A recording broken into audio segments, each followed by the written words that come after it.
بسم اللہ الرحمن الرحیم۔ شروع اللہ کے نام سے جو بہت مہربان نہایت رحم والا ہے۔ سورہ فاتحہ قرآن مجید کی سب سے پہلی سورت ہے جس کی احادیث میں بڑی فضیلت آئی ہے۔ فاتحہ کے معنی آغاز اور ابتدا کے ہیں، اس لیے اسے الفاتحہ یعنی فاتحۃ الکتاب کہا جاتا ہے۔ اس کے اور بھی متعدد نام احادیث سے ثابت ہیں، مثلا ام القرآن، السبیع المثانیہ، القرآن العظیم، رقیہ۔ جس طرح ایک صحابی نے ایک بچھو کے ڈسے ہوئے کو اس سے دم کیا تو اسے آرام آ گیا۔ نبی صلی اللہ علیہ وسلم نے فرمایا، تجھے کس طرح معلوم ہوا کہ یہ دم ہے؟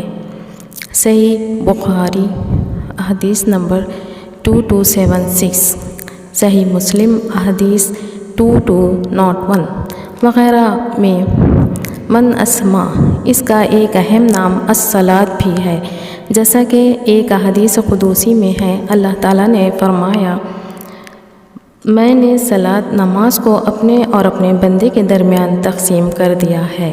مراد سورہ فاتحہ ہے، جس کا نصف حصہ اللہ تعالیٰ کی حمد و ثنا اور اس کی رحمت و ربوبیت اور عدل و بادشاہت کے بیان میں ہے، اور نصف حصہ میں دعا و مناجات ہے جو بندہ اللہ کی بارگاہ میں کرتا ہے۔ اس حدیث میں سورہ فاتحہ کو نماز سے تعبیر کیا گیا ہے، جس سے یہ صاف معلوم ہوتا ہے کہ نماز میں اس کا پڑھنا بہت ضروری ہے۔ چنانچہ نبی صلی اللہ علیہ وسلم کے ارشادات میں اس کی خوب وضاحت کر دی گئی ہے۔ فرمایا، لا صلاۃ لمن لم یقرأ بفاتحۃ الکتاب، صحیح بخاری 756، صحیح مسلم 394۔ اس شخص کی کوئی نماز نہیں جس سے سورہ فاتحہ نہیں پڑھی۔ اس احادیث میں من کا لفظ عام ہے جو ہر نمازی کو شامل ہے، منفرد ہو یا امام کے پیچھے مقتدی، سری نماز ہو یا جہری نماز، فرض نماز ہو یا نفل، ہر نماز کے لیے سورہ فاتحہ پڑھنا ضروری ہے۔ اس عموم کی مزید تائید اس حدیث سے ہوتی ہے جس میں آتا ہے کہ ایک مرتبہ نماز فجر میں بعض صحابہ کرام رضی اللہ عنہم بھی نبی صلی اللہ علیہ وسلم کے ساتھ قرآن کریم پڑھتے رہے، جس کی وجہ سے آپ صلی اللہ علیہ وسلم پر قرت بوجھل ہو گئی۔ نماز ختم ہونے کے بعد جب آپ صلی اللہ علیہ وسلم نے پوچھا کہ تم بھی ساتھ پڑھتے رہے ہو؟ انہوں نے اسبات میں جواب دیا تو نبی صلی اللہ علیہ وسلم نے فرمایا، لا تفعلوا الا بأم القرآن فإنه لا صلاة لمن لم يقرأ بها۔ تم ایسا مت پڑھا کرو، البتہ سورہ فاتحہ ضرور پڑھا کرو، کیونکہ اس کے پڑھے بغیر نماز نہیں ہوتی۔ اس طرح ابو ہریرہ رضی اللہ عنہ سے مروی ہے کہ نبی صلی اللہ علیہ وسلم نے فرمایا، جس نے بغیر فاتحہ کے نماز پڑھی وہ ناقص ہے، مکمل نہیں۔ 3 مرتبہ نبی محمد صلی اللہ علیہ وسلم نے فرمایا۔ ابو ہریرہ رضی اللہ عنہ سے عرض کیا گیا، امام کے پیچھے بھی ہم نماز پڑھتے ہیں، اس وقت کیا کریں؟ حضرت ابو ہریرہ رضی اللہ تعالیٰ عنہ نے فرمایا، اقرأ بہا فی نفسک، امام کے پیچھے تم سورہ فاتحہ اپنے جی میں پڑھو۔ صحیح مسلم احادیث 395۔ مذکورہ دونوں احادیث سے واضح ہوا کہ قرآن مجید میں جو آتا ہے، جب قرآن پڑھا جائے تو توجہ سے سنو اور خاموش رہو۔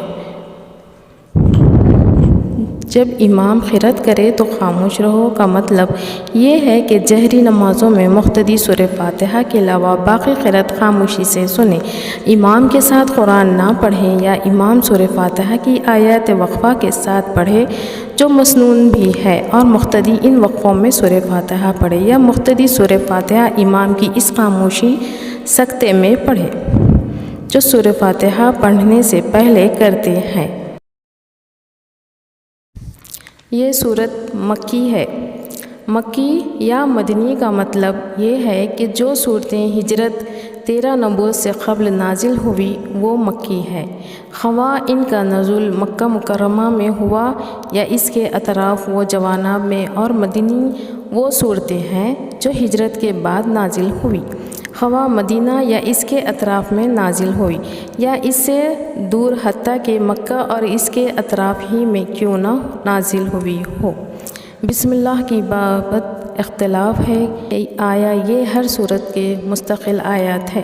یا ہر صورت کی آیات کا حصہ ہے، یا یہ صرف سورہ فاتحہ کی ایک آیت ہے، یا یہ کسی بھی سورت کے مستقل آیات نہیں ہے۔ اسے صرف دوسری سورت سے ممتاز کرنے کے لیے ہر سورت کے آغاز میں لکھا جاتا ہے۔